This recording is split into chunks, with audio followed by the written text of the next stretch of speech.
Что, мы продолжаем? Какое место и роль отведены отрицательной иерархии в мироздании? Отрицательная иерархия. У А что нас такое отрицательная иерархия? есть отрицательная иерархия, представляет собой все силы, которые идут от темного мира, так скажем. Сущности, всякие негативные воздействия. Угу. То есть вот такое. Мы Ну, через зависит от того, из черно-белое, да? какого, откуда смотреть. Если вот так вот буквально из сознания и ума, то, конечно, страшилки не нужны. Человеку нужно состояние, из которого он может продолжать жить и работать, и исцелять. Ему вот это принцип там, устройства сущности, принцип взятия ответственности за свою жизнь. Ничего не происходит мгновенно. Никто ни один не может взять ответственность 100%, даже 10% за один раз не может взять. Потому что это чисто практический процесс, это навык, который как бы развивается месяцами и годами по мере исцеления своих частей, своего опыта. Постепенно, постепенно, постепенно. И это осознание приходит уже по мере практического опыта. Это не просветление вот такого типа, раз, все засияло, я приняла ответственность, и устройство сущности, и устройство теневого мира, и зачем оно, и вот это там, и изгнание сущностей. Сущности и теневые представители, любого плана, духи, что угодно, с какого плана вы смотрите. Нижний астрал, средний астрал, все это. Астральные, энергетические сущности, ментальные и так далее. Это все необходим определенный подход. Пока нет достаточного соединения с душой и чистого знания и навыка, есть подход к тому, чтобы относиться к этому так, чтобы ты мог продолжать жить, не бояться, не трястись, потому что состояние страха не рабочее, как бы не жизнеспособное. Ни для жизни, ни для исцеления, в итоге не для пробуждения. Просто это сразу человек выходит в ноль. И этот подход заключается в том, что любое теневое проявление предназначено для того, чтобы поддержать человека и его структуру до того момента, пока он практическим образом не возьмет ответственность за свой опыт, за свои состояния и выйдет из этого контракта, из этого эгрегора, из этого взаимодействия просто своей частью, просто выйдет. Ему это больше не нужно для развития. Они все предназначены для развития. Только это развитие по контракту, как бы мировому, глобальному, развитие шло через страдания и служение. Отдавать, принимать через боль. И таким образом существование дуального мира теневого дает развитие через ограничения, через остановку, через боль, через напряжение и так далее. Они усиливают то, что уже есть в опыте. Когда ты исцеляешь этот опыт, ты можешь больше завершить этот контракт, ты можешь не взаимодействовать, ты можешь выйти из эгрегора, ты автоматически из него выходишь, когда тебе незачем больше в нем быть, нечем как бы. А есть такая концепция, что наш мир, он дуальный, да? То есть у нас свет, есть тень, и что вообще этот мир, вот Земля, эта мерность существует только на разности этих двух полярностей. То есть если их не будет, то в принципе не будет существования этой мерности. С какого плана смотреть? Вопрос плотности вот этого стола, за которым мы сидим, вот такого не будет. Просто предмета, который является столом, и который, чтобы его сделать квадратным, нужно просто либо его распилить, либо купить новый, а этот выбросить. Вот таких принципов работы в материи не будет. Смещение в четвертую плотность подразумевает разряжение всего. А что такое разрядить как бы субстанцию? Что такое разрядить материю? Это убрать из нее те связи, которые делают ее плотной. Все, что делается плотным, делается за счет напряжения, за счет остановки. Если и так каждый человек, когда он исцеляет то, что у него под напряжением и в боли, в контракте как бы,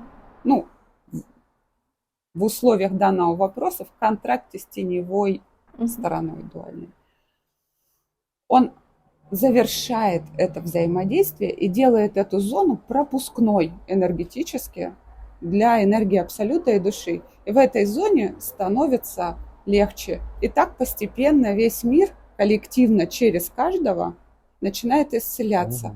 И технически говоря, теневая сторона заходит в лицевую. Они начинают, вот принятие тени, заходит теневая, она больше не выделяется, как дуальная есть антимир, а есть вот реальный мир, вот такой, какой он есть, к стремлению к развитию, к свету. А он заходит в реальность, исцеляется и принимается как часть его. И она становится менее плотная.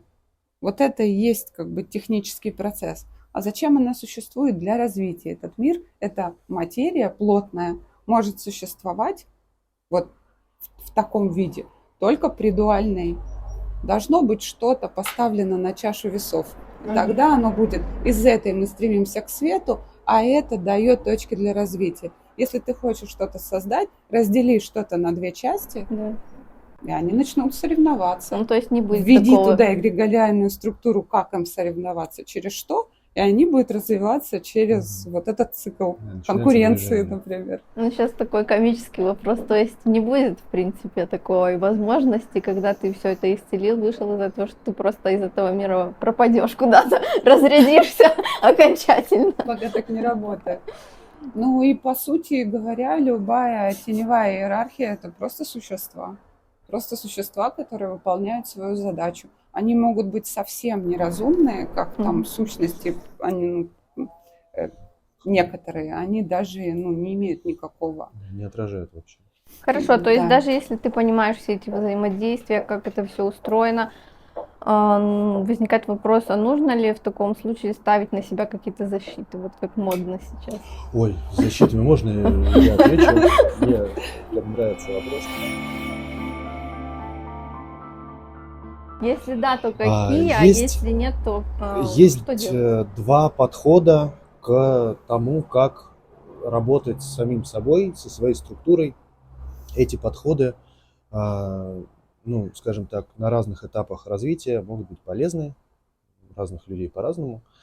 Первый подход – это когда ты идешь через борьбу и защиту. Когда ты говоришь, вот я, значит, молодец, на мне понавешали всякие паразиты, энергетические такие сякие, вот на меня идут атаки, на меня наводят порчи, сглазы, на меня там все, кто-то что-то такое, теневое правительство там, мне что же мне сделать? Там, вышки 4G поставили, и вот это все. Когда человек идет через борьбу, когда у него внутри есть этот импульс борьбы, и он не знает о том, что с этим импульсом борьбы изнутри можно что-то сделать, что его можно излечить, что это обычная часть сердца, ничего удивительного. Тогда человек, но при этом человек настроен на путь, на то, чтобы ему стало лучше. Тогда он идет к энерготерапевтам, идет к тем, кто умеет заниматься сущностями, он пытается с ними бороться. Тогда, да, я не знаю, ритуалы, защиты, шаманы, вот это все, оно в какой-то мере помогает. То есть оно в какой-то мере может быть полезно на определенном этапе развития. Но мы в своей практике, мы на своем пути, скажем так, довольно быстро от этой темы отошли, поскольку увидели, что она крайне малоэффективная в итоге. Крайне малоэффективная, потому что все сущности, все существа, которые есть в структуре любого человека, они контрактные, всегда есть контракт. Как бы это снаружи или изнутри ни казалось, всегда есть контракт, всегда есть причина, почему она есть. Это сущность, это группа существ вообще. Причина, в общем-то, одна. У человека в структуре есть некая боль, условно говоря, некая боль, которая этой сущностью либо прикрывается, либо наоборот усиливается, либо то есть есть анестезируется, есть точка, которая эта сущность крепится. Эта точка причина. То есть если ты добираешься до точки, вот до этой боли внутри себя, ее излечиваешь, то сущность просто уходит, ей не на чем держаться. Вот. Если ты приходишь к мастеру, который говорит, я с тебя сниму сущности, то что он делает? Он приходит, начинает боевые действия у тебя внутри структуры.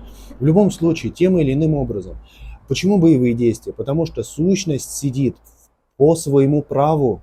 Она там сидит, потому что может, потому что у нее с душой, с существом, у нее контракт. Я буду тебя анестезировать, а ты мне будешь свою эмоциональную энергию отдавать. И она сидит, пока существо не придет и не вылечит, ну вот это.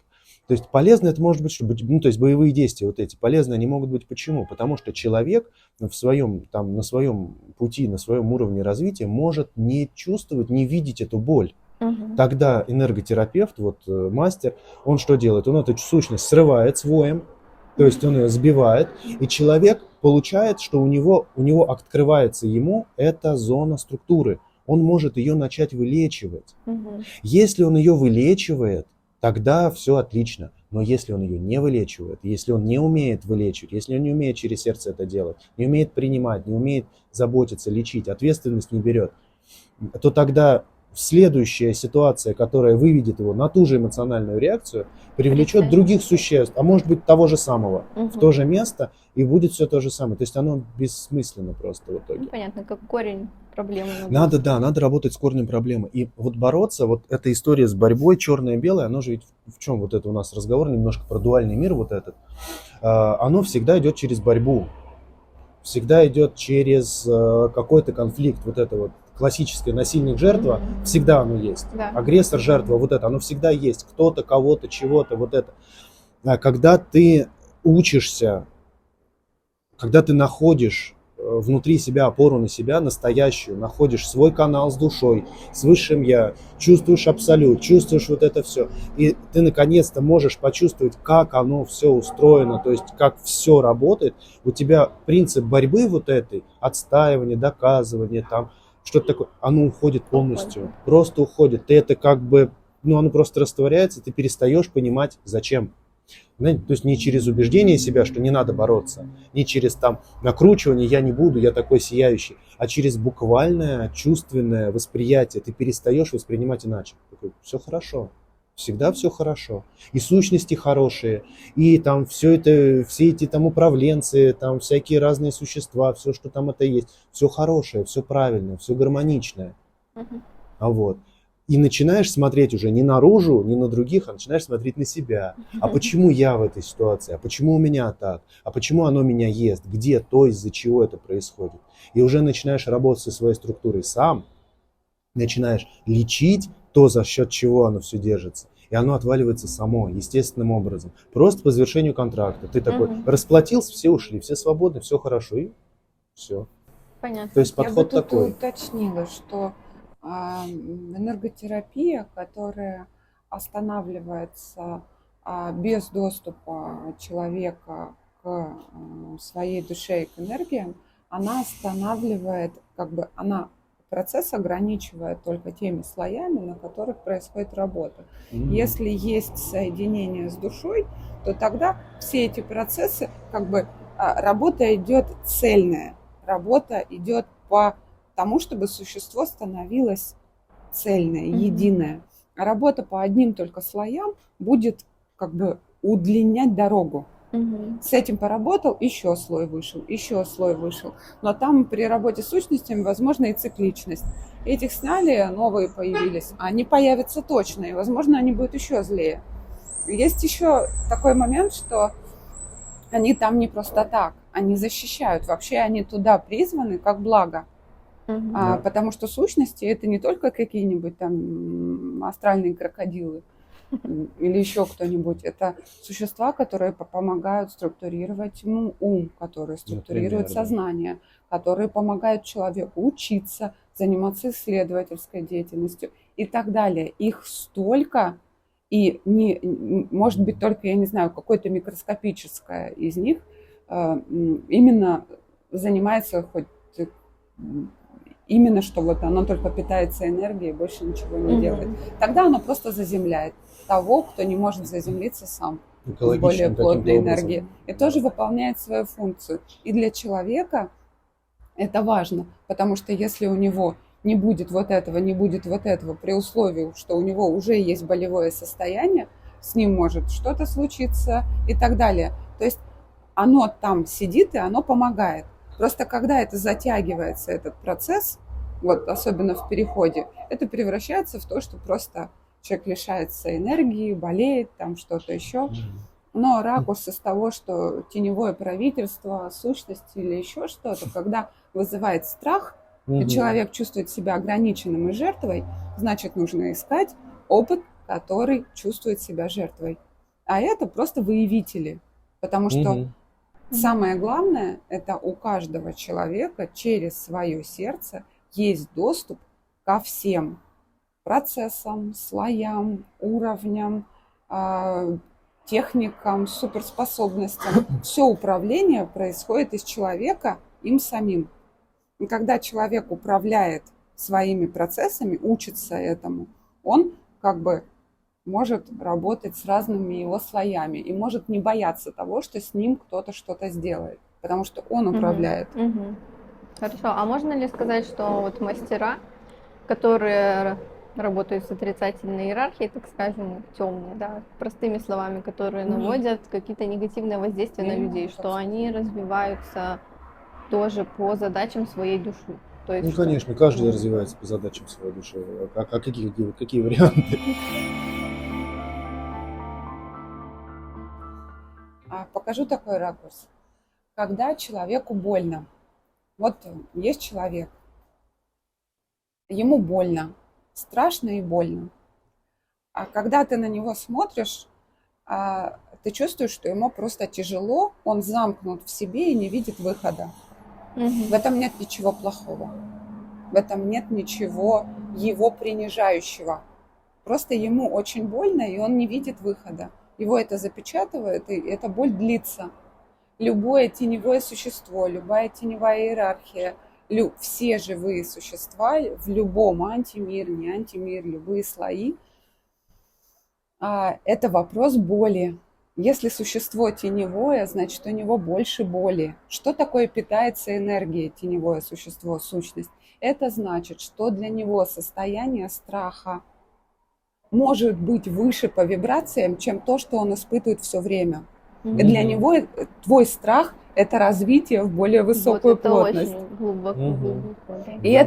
И оно просто страдающее, как ты смотришь на кошку, которой больно лапе. Она не какая-то сущность жуткая.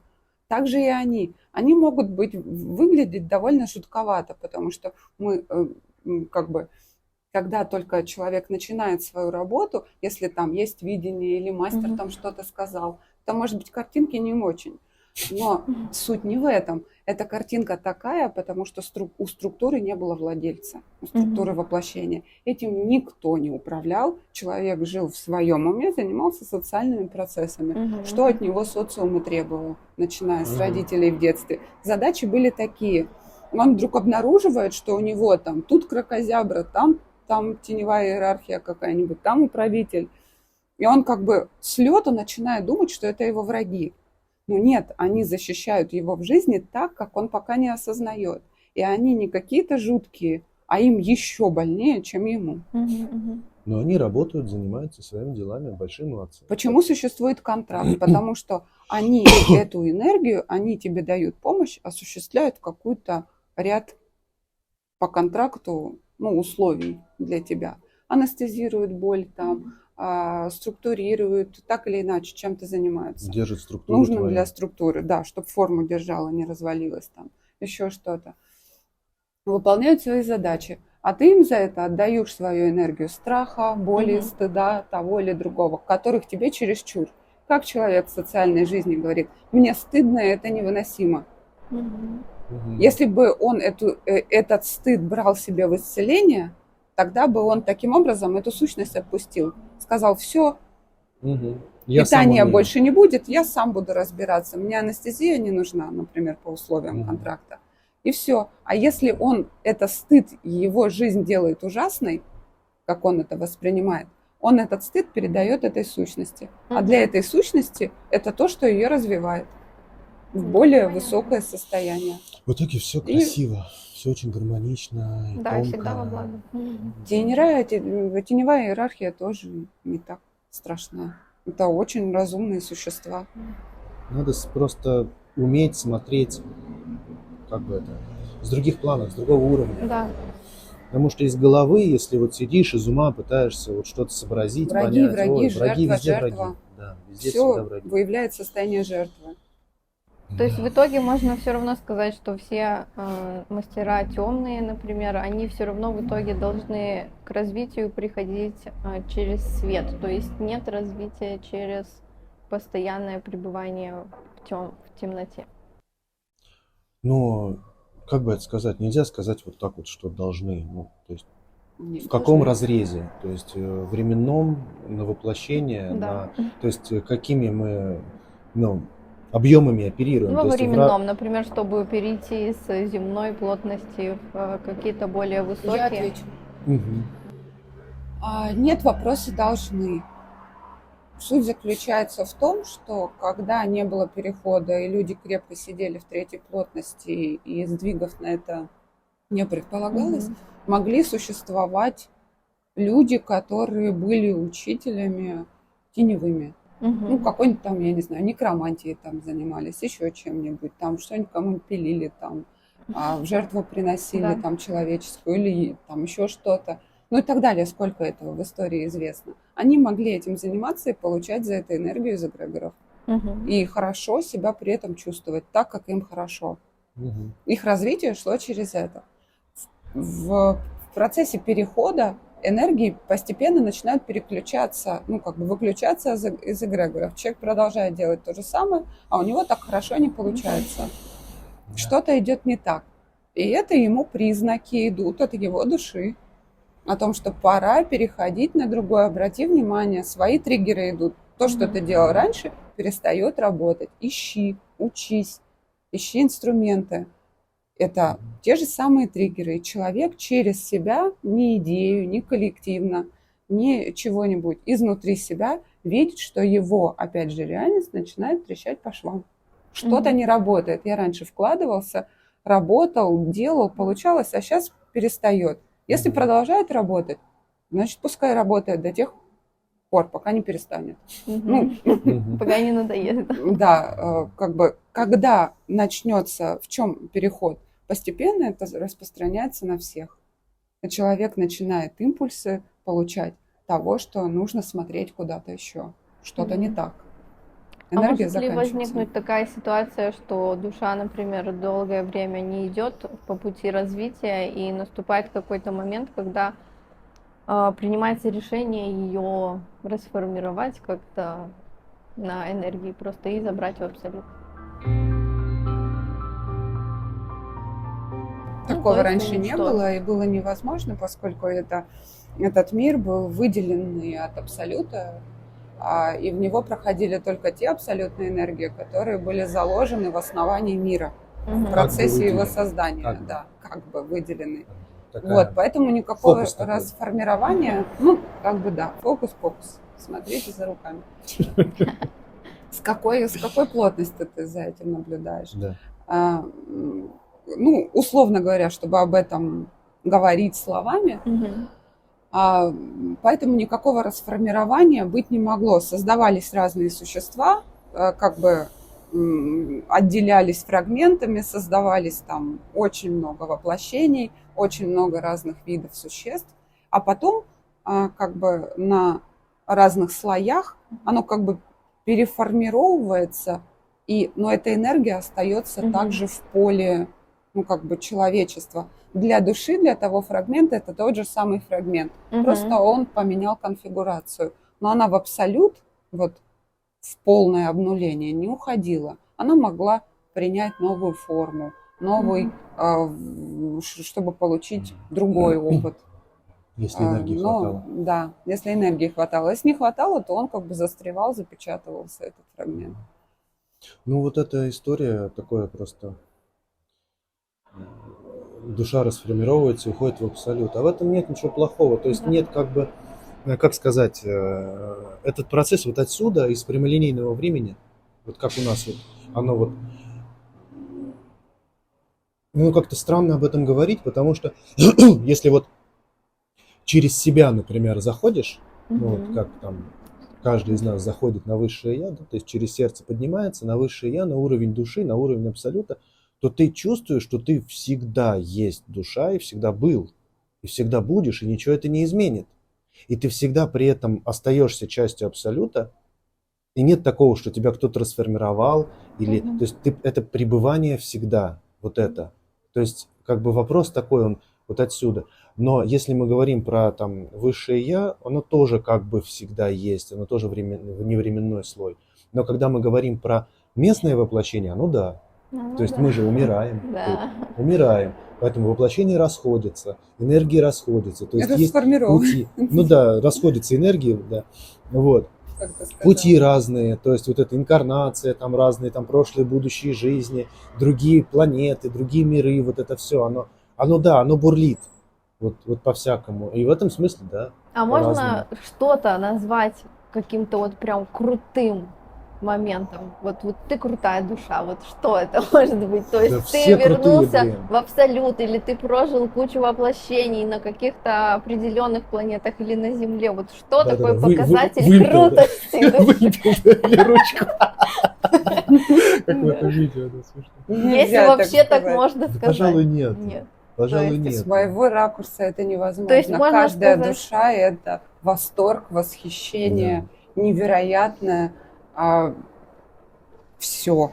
То есть можно Наверное, сказать, что я бы вот так смысл в сказал. пути, то есть вот в проживании вот этого Знаешь, всего. я знаю, что самое классное, что можно вот отсюда, прямо здесь, прямо сейчас сделать, это почувствовать собственную крутость, Да. как души. Вот Да. дотянуться туда, почувствовать вот это, и из этого жить. Вот это Как себя чувствует охренительно. душа, да? Это прям круто. Вот, а мы все это упускаем. Мы то в прошлом находимся, то в будущем. И редко когда здесь, редко когда в наслаждении от вообще самого процесса.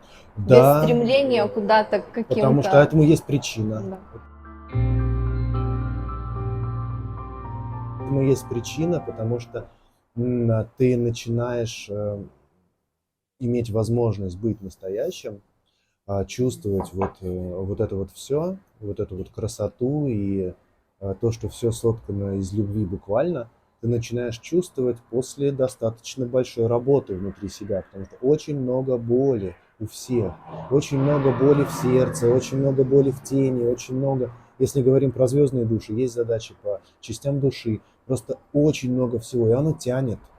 Да. Процессы Каждый вот момент. идут, процессы как бы общемировые идут, ну, мощные, то есть вот эти энергии, которые, как это говорят, спускаются энергии, да, то есть вот это вот как бы переход-то идет, становится тоньше, информации загружается все больше, поэтому давление усиливается. Если человек не делает, если он внутри себя не прорабатывается, ну, на хорошем темпе, то это давление усиливается, и оно будет усиливаться еще. И поэтому невозможно, ты смотришь только в боль, потому что твоя задача проработать боль. Когда ты прорабатываешь, когда ты, что называется, догоняешь этот паровоз, который идет, но ты его догнал, тогда да, тогда ты можешь чувствовать то, что сейчас происходит. То есть можешь чувствовать и вот этот поток, И который саму идет, жизнь. Да. и всю саму жизнь. То есть ты начинаешь, то есть ты получаешь сам для себя, открываешь возможность жить в моменте. Да, и тогда, Быть что бы собой и ты всё. ни делал, ты всегда в счастье, в радости это делаешь. Даже если ты выносишь мусор, метешь улицу, чем угодно ты не занимался, когда ты пришел к этому Да, состоянию. но это вопрос Ну, тоже это уже навыка. серьезный Это уровень. вопрос навыка, это серьезный уровень, Большая да. работа. Именно, да, внутренней как бы Вот так проработки. вот, этого как бы много в поле, что вот мы в прошлом там гуляем, человек либо в прошлом, либо в будущем, ему нужно жить в настоящем моменте, но из идеи это не сделаешь. Мгм. Не сделаешь. Человек, Да. который пребывает своим вниманием внутри своего ума, как он остановит свое внимание? Он останавливает его на чем-то, и у него начинают идти Боли ощущения, поднимаются, да. которые являются невыносимыми. Мгм. Он либо тут же их начинает подавлять, сознательно, бессознательно, как угодно, либо они начинают его бомбардировать. Мгм. Если у него есть поиск, если у него есть инструменты внутренней работы, тогда он их берет в работу. А если нет, он начинает убегать от этой Да. невыносимости, потому Да, что всё не это- хочется быть в моменте и испытывать ужас. Да.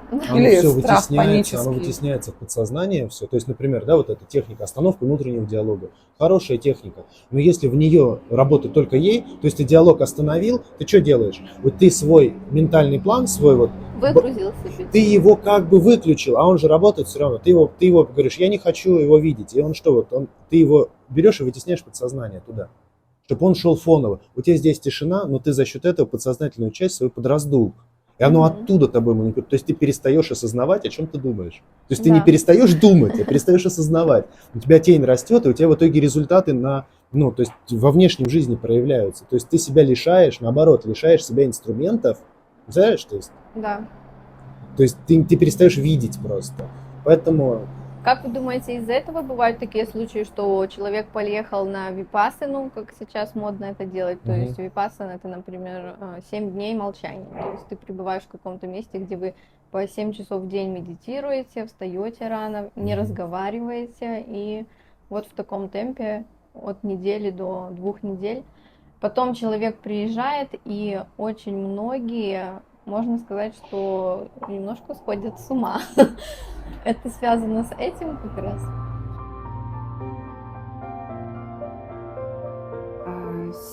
Тут вся суть в ответе на этот вопрос а, заключается в том, что а, те техники, которые работали раньше они работали для как бы исцеления некоторых наших зон.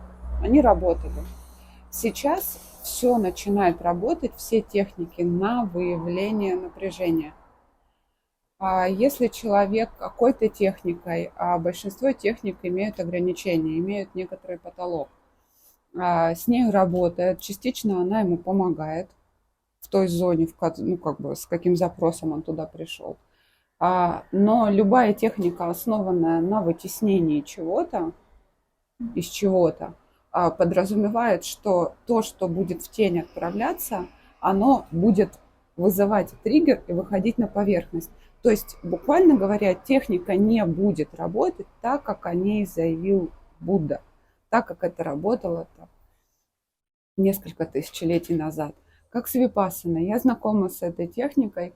В моем прошлом она работала хорошо. Она дала мне много инструментов для работы с моим сознанием.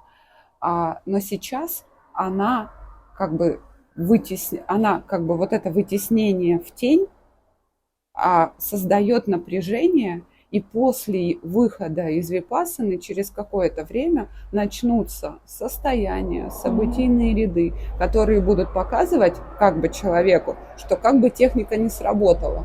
Но она на одном плане сработала, а на другом плане она создала больше напряжения с тенью, и эта тень начнет выявляться в событиях, в ощущениях, в депрессиях, еще в чем-то. Она как бы сейчас это работает так, потому что людям, в принципе, в этом переходе, этот переход – это выход на тотальность. Не делать что-то на одном слое, на одном уровне. Существует множество прекрасных и восхитительных техник. Родовые, расстановки, системы, регрессии, тета-хилинг и так далее и тому подобное. И каждая из них работает с какой-то зоной. Каждая из них ценна, чтобы сдвинуться еще на ступеньку, чтобы шаг за шагом, новой техникой что-то делать в какой-то зоне. Но они работают не тотально, они не охватывают все. И поэтому в какой-то зоне в тень смещается то, что человек вытесняет.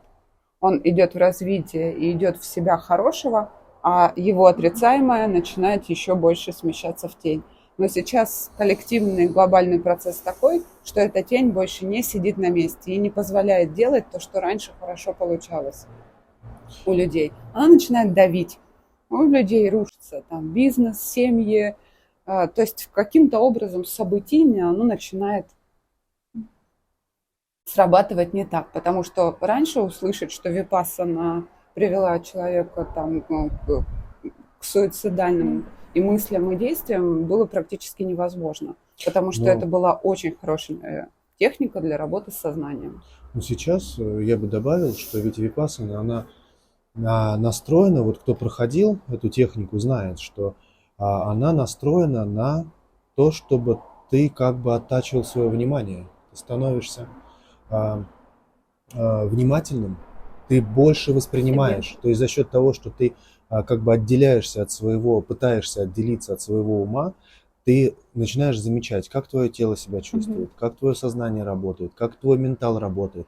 То есть и в зависимости от того, насколько ты за вот этот вот, я не знаю, неделю, две, сколько она продолжается, насколько ты себя вот в этой чувствительности найдешь, то настолько оно тебе откроется. То есть почему, то есть человек может там, не знаю, сойти с ума, как вот это вот типа случаи, да? Почему? Потому что то, что он замечает в себе, оно начинает, ну, то есть оно становится явным. Оно проявляется, и он не знает, что с этим делать. То есть у него как бы он увидел, а инструмента нет.